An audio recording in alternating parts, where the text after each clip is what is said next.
Tony Williams exploded onto the scene in 1963 with Miles Davis' second great quintet. And now, more than 60 years later, almost no one sounds even close to how he did.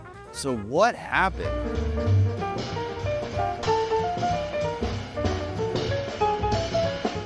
Most people think that playing like Tony requires you to play super fast, and you have to be able to do this push-pull technique, and you have to play 5 strokes in a row. And while those are super epic and things that I've spent a lot of time practicing, they're pretty unattainable for most drummers, and honestly not that useful, because it's super rare that you're gonna play 400 beats per minute on most of your gigs. And I love these things, but to me, they're not the main thing that makes Tony Tony. They're the icing on the cake. So in this video, I'm going to show you the 2 main techniques that really makes the Tony Williams ride cymbal comping sound, and then one more exercise that's going to bring it all together so that you can play like Tony in a way that's going to be applicable to you right now on your gigs.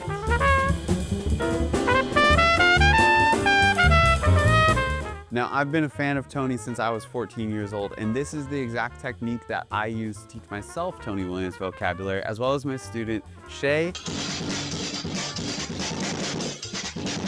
First is the Tony Williams ride cymbal feel. Now, every jazz drummer has their own signature way of accenting the ride cymbal. Like Jimmy Cobb was famous for accenting the quarter notes. And lots of people have made videos talking about how Elvin Jones accented the offbeats and varied them.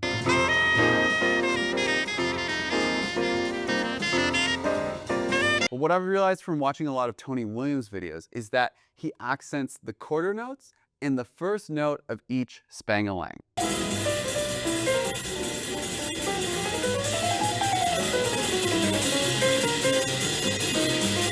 And this is what created the laser-like intensity that you hear on Tony's playing on 7 Steps to Heaven, 4 and More, My Funny Valentine.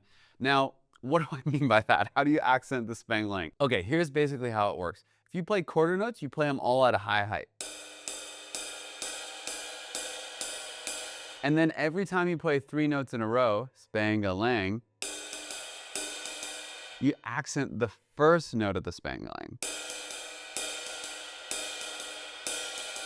And you're gonna see throughout this video, most of the time I'm gonna be playing pretty straight because we're gonna use this for more up tempos. So every time I play a quarter note, it's accented. Every time I play the first note of a spang-a-lang, it's accented. And then I let the following 3 notes just fall gradually.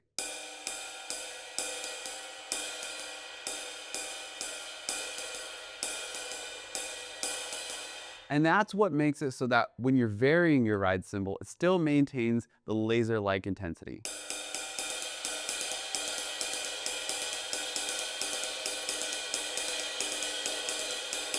Now you're probably wondering, how do I vary the ride cymbal? And that brings us to the second technique that makes Tony Williams' ride cymbal sound, the melodic ride. Drummers like Philly Joe Jones or Ed Thigpen made careers on basically keeping the ride cymbal consistent and driving on spang-a-lang like this. But Tony was part of the generation that started breaking up the melodic ride cymbal like this.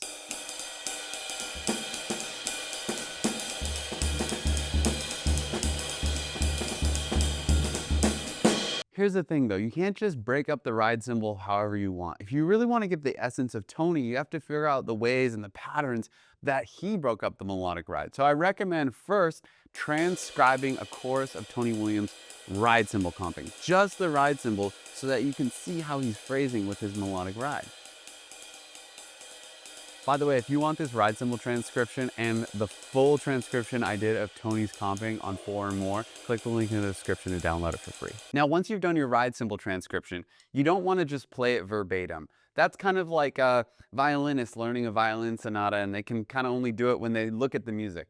We're improvisers. We want to be able to make more music out of the music that we've learned. So you want to take the key melodic ride phrases from Tony Williams and improvise with them yourself until you can make your own music with them, okay? So for example, first phrase I've identified from Tony is this one. Right? He's playing the spang-a-langs in kind of groups of 3. 1 and 2, 3, 4 and 1, 2, 3 and 4. And so what I would do is I would mold like clay with it, where I take that one idea and I improvise with it. Groups of three, mix it back and forth until I can make some musical ride patterns on my own based on it.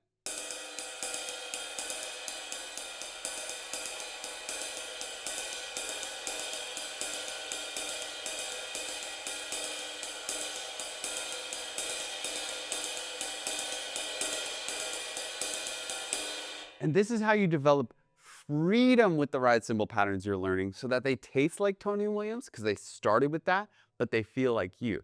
Let's do it with another idea. I have this phrase.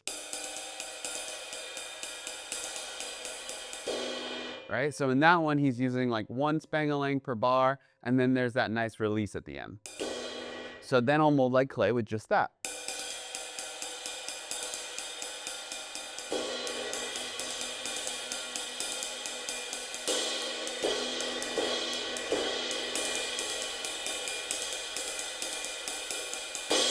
Lastly, I have this phrase. What I like about that one is there's two spangalangs in a row and then some quarter notes.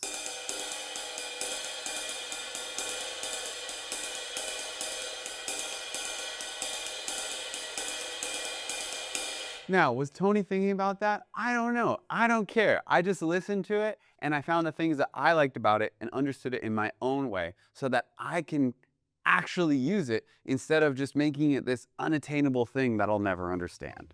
And that's some of the magic of studying someone like Tony. Most people think that it's the breaks, the linear vocab, the 5-stroke push-pull things, and those are all a part of who Tony was, but the real mind-blowing innovation was the freedom that he played with. He liberated the ride cymbal to where he could change it to any pattern, and you listen to this music. That's why it was like some of my favorite albums when I was 14 years old. I just listened to 4 and More for a month straight because it just sounds like freedom. It sounds like joy. And that's what the magic is of learning this melodic ride cymbal technique is you can just be free instead of playing coordination games. Now, once you've locked in the Tony ride cymbal feel with the accents on the ride, and then the variation and freedom with the melodic ride, now you're finally ready to mix in the other parts of the kit. Because Tony didn't just play the ride cymbal, he's using the whole instrument as one instrument and sounding just as free with that as he is with the ride cymbal. And the way that we're gonna do this is by doing what I call dressing up the melodic ride. Now, the melodic ride creates a coordination problem for most of us because we all learned from, the Jim Chapin book or the John Riley book, and we learned how to keep our ride cymbal consistent while independently moving our left hand and our right foot. But now we're moving our ride cymbal all over the place, so it's new sets of coordination. And we need a way to kind of orient our coordination so that we can think more about like the music we're trying to make instead of having a unique coordination problem for every single bar that we try to play. And I think the easiest way is to orient ourselves around dressing up the melodic ride pattern and specifically dressing up the spangalangs. So you remember from before, a spangalang is when you play a group of 3 on the ride cymbal.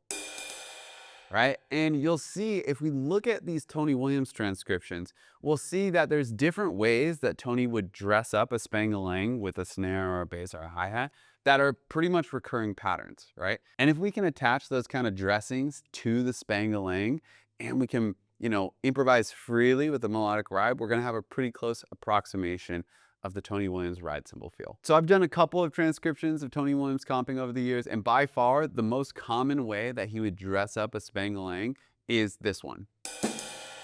It's playing a snare in the middle note of the spangalang.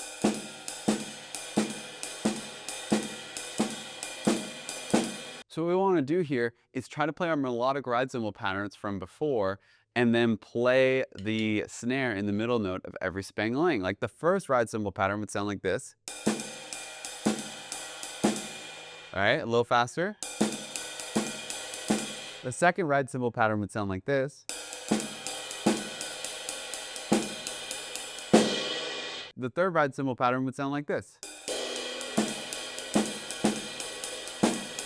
And then I can sit there and mold like clay and try to improvise with the spangalangs, just adding my left hand every time I play a spangalang.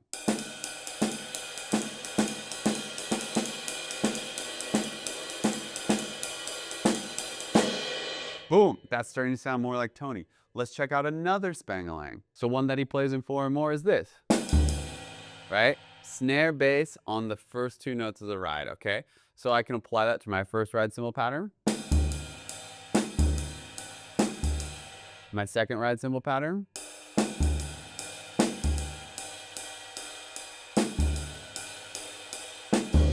my third ride cymbal pattern.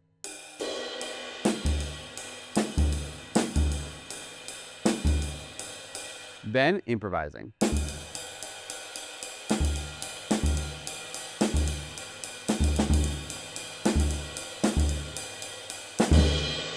Now, if you study Tony for long enough, you're gonna find that some of these get pretty complicated. This is the most complicated that I have for this video. It sounds like this, right? I'm playing bass snare and then a hi-hat after the last ride. And this sounds pretty good with the first ride cymbal pattern, the second ride cymbal pattern,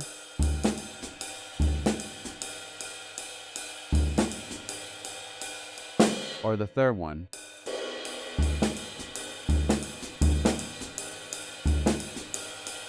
Pretty gnarly when you start to improvise.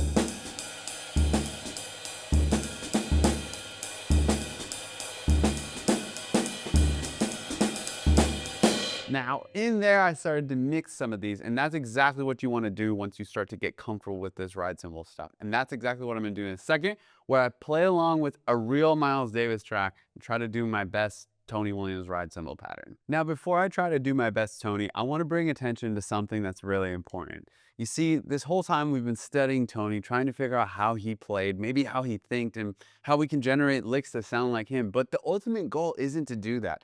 It's to be influenced by him and take my own take, the Jameson take on Tony Williams, so that I can use what he gave us to express myself. And that brings us to one of the most important lessons I've ever learned from Tony Williams, and it's from this quote he gave in an interview. You see, Tony himself once said, "When I was a kid, for about 2 years, I played like Max Roach. So I would buy every record I could with Max on it, and then I would play exactly what was on the record, solos and everything. I also did that with Art Blakey, Philly Joe Jones, Jimmy Cobb, Roy Haynes, and all the drummers I admired. You must first spend a long time doing everything that the great drummers do. Then you can understand what it means. Not only do you learn how to play something, but you also learn why it was played." Which is what we've been doing. We've been trying to understand why Tony played what he played so we can make our own decisions. But now we need to take it a step further, like this other quote that Tony gave once. He said, "I guess I was aware that I was playing differently, but it was more of a thing that I was aware of a need. Like if you see a hole, you think you can fill it. There was certain thing that guys were not playing that I said, why not? Why can't you do this?" So let's look at what Tony played and see if we can fill even some of his holes. And this is honestly the thing that when I did it, I finally, after all these years, started to be able to improvise like this and have some freedom. Okay, so here's how you do it. You can take a spangalang that Tony played a lot, like this one where he played on the middle ride cymbal. And then we can say, where are the gaps? Where is he not playing? For example, what if I take that snare and I put it on the first ride cymbal? Then the second like he did. Then the third. And then the one that doesn't have a ride cymbal. And then what if I take, for example, that one that doesn't have a ride cymbal and I play it with my different melodic ride patterns?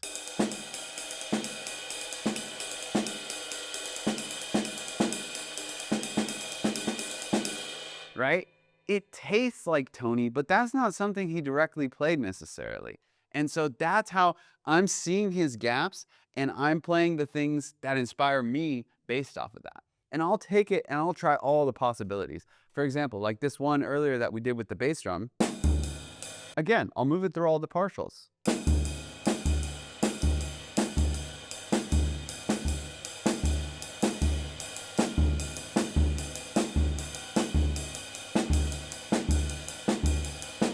And then I'll go play my melodic ride and just see how the bass drum interacts with it.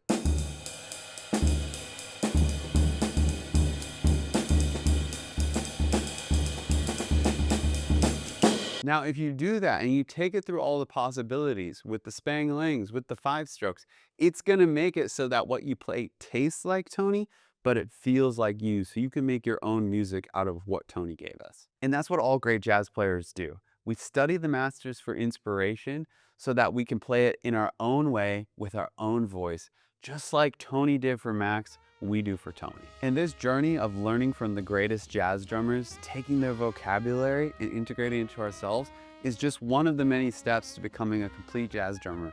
Playing with people, getting your own first gigs, maybe moving to a big city and making a name for yourself. And I can't cover all the things you need to learn that in this video because it would take forever, it'd be a super long video, but that is what I work on with my students at the jazz school, where we learn how to imitate drummers like Tony Williams, Elvin Jones, or Roy Haynes, but we also learn phrasing. We learn how to learn tunes, and we learn how to interact with other players so that you can play the music you want to play. So if you're interested in becoming a student at the jazz school, click the link in the description. You can get some more information and apply. Now, all I'm gonna do is bring together everything we've learned today and everything I've been working on studying Tony Williams since I was 14.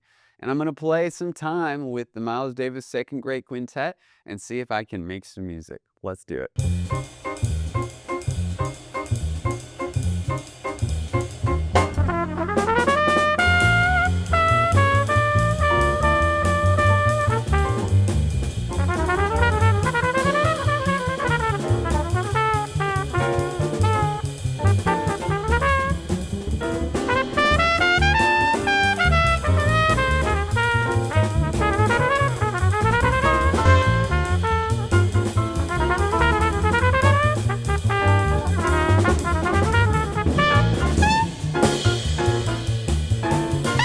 There you go. If you study Tony Williams the same way that he studied Max Roach, you'll actually be able to use his vocabulary instead of just dreaming about it.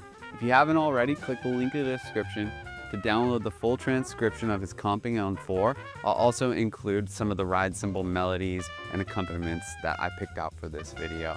And click here to watch my video on how to become a complete jazz musician.